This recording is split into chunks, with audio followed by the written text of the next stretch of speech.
Hello and welcome to my channel.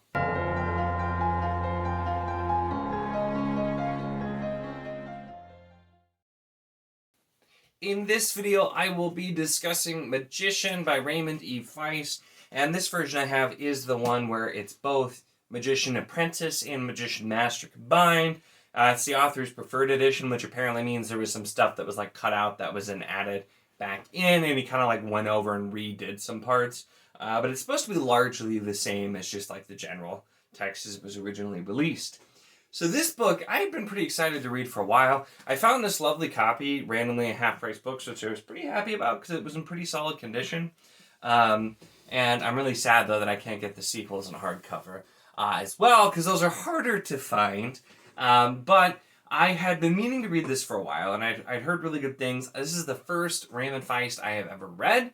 And I started this, and just immediately it started to just hit the points of that classic fantasy feel that I enjoy. And we start out with what seemed like it was just going to be, your classic kind of coming-of-age fantasy story, where we have Pug and Tomas, who are like our two young main characters. They're getting ready for the choosing, where they've come of age, so they're going to be chosen for like different trades to be apprentices. And Tomas is chosen to be essentially like a warrior or a soldier, and Pug, who was chosen by no one, is chosen to be the apprentice to Colgan the magician. And so we start with that, but that's really really very much is the start. Over a decade, I believe, passes from, it's definitely over a decade because it was getting really close toward the end, but over a decade passes from the start to the end of this book, and I was not expecting that whatsoever. And so that's like the big thing that just stands out to me about this book, because I really enjoyed this, and immediately it felt like it was going to be this just very classic fantasy, and then it went completely in a lot of different directions and did a lot more than what I was expecting. Now, this is the first book of the Riftwar Saga, so naturally it does make sense that obviously the Rift War would be relevant, but I wasn't expecting the fact that we would be really spending a long period of time looking at not only our characters, but the Rift War, and spending time even on multiple continents. There was a ton here that I wasn't expecting.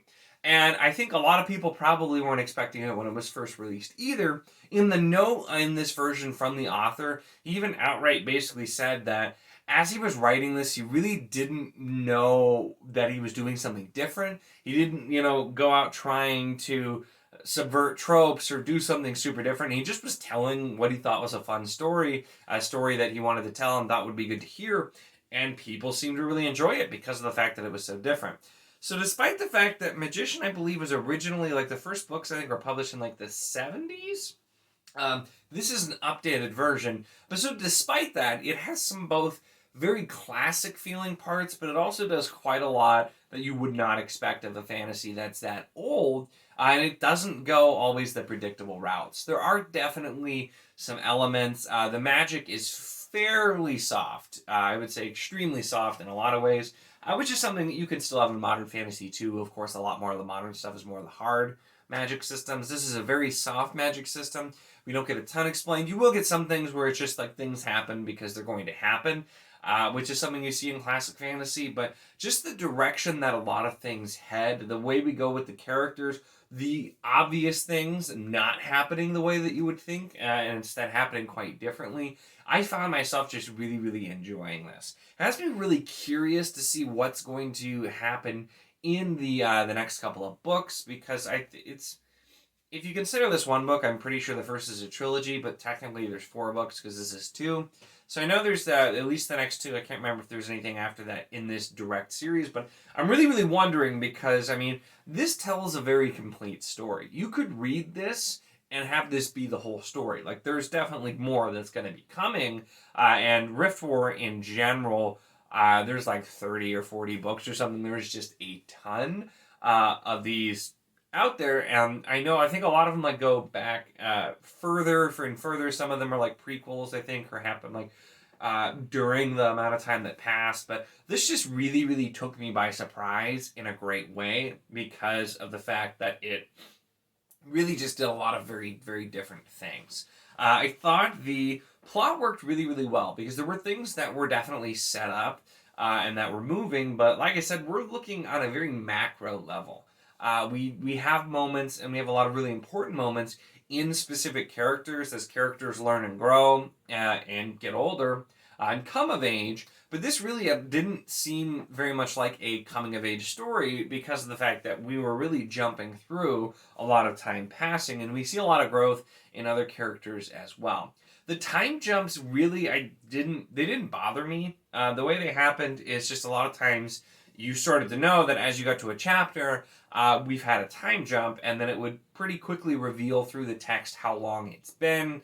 You know, somebody would say something like, you know, it'd been 6 months, or it'd been, you know, in this amount of time. So you can start to gauge how much time is passing as we go in. And it sometimes in books, if there's time jumps, it can seem a little bit jarring. It didn't really here because it just kind of felt natural in the progression here.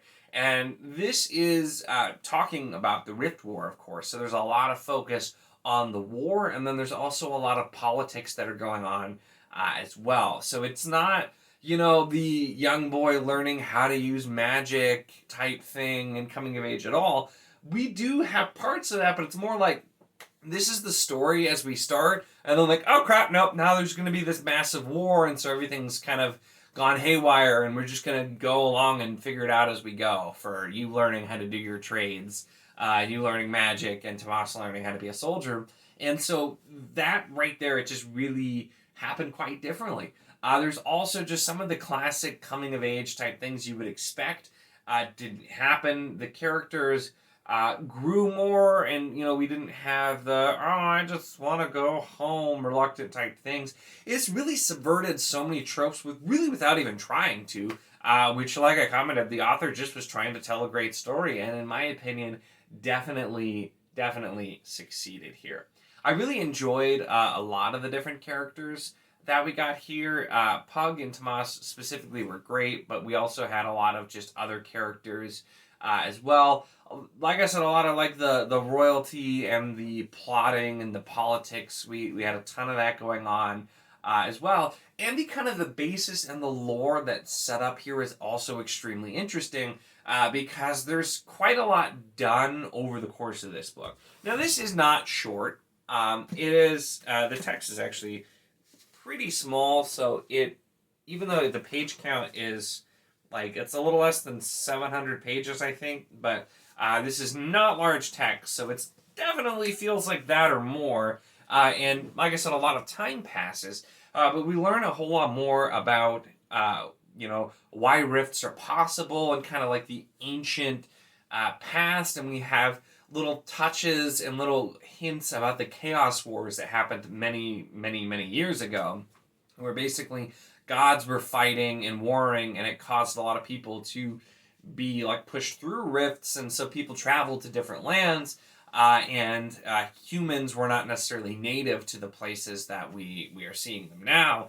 And so I already just like some of that, I really enjoyed the way that was handled. Also, if you're a fan of Brandon Sanderson, obviously his like connected universe with people traveling to different planets, not always being native there, that sort of thing in a fantasy book, I thought worked really well. It does make me wonder if this is something that Brandon took some inspiration from. I don't know if that's specifically the case, but considering this is looked at as a pretty foundational series, I could see that being the case just because of that. This doesn't really feel anything like Sanderson's work, so I'm not really saying that, but just kind of that idea. And the way that was put in, I thought was just really interesting.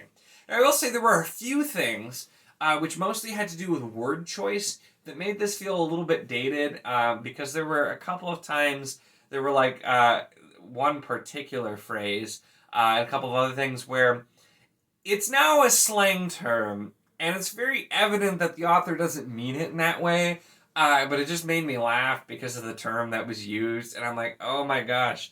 And like, if it would have been something modern, you'd be thinking like, do they really not know what that means? But it's not really necessarily like an offensive thing either, because I don't want to give the wrong impression, but I'm not going to say it. I feel like you'll probably know what I'm talking about. It has to do with dwarves and their minds.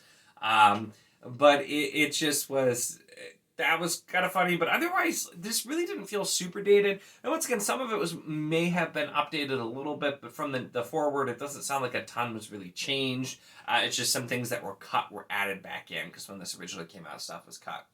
So I mentioned dwarves.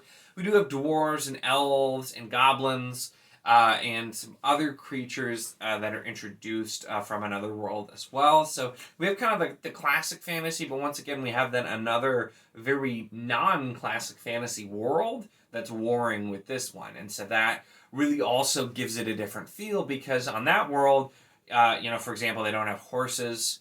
They don't have a lot of metal. They have other creatures that are very different for the most part from what you would expect to see. Some of them somewhat familiar probably, but so a very, very different setup, and it allowed us to build some depth to these two different worlds while we're having them war against each other and set up these two different cultures. And the way it's done, I thought worked really, really well in the book with how that's actually handled. This really never dragged for me. At the beginning, like I said, I was just feeling this really classic fantasy vibe, and I expected it. I wholly expected this to be quite tropey, to do a lot of more obvious things, and so that's why, even though in this case, it's hard because, I will complain if a book is too tropey or too obvious, but sometimes if it's really well-written classic fantasy that's doing those kinds of tropes really, really well, I won't necessarily mind. And I thought that's what this book was going to be.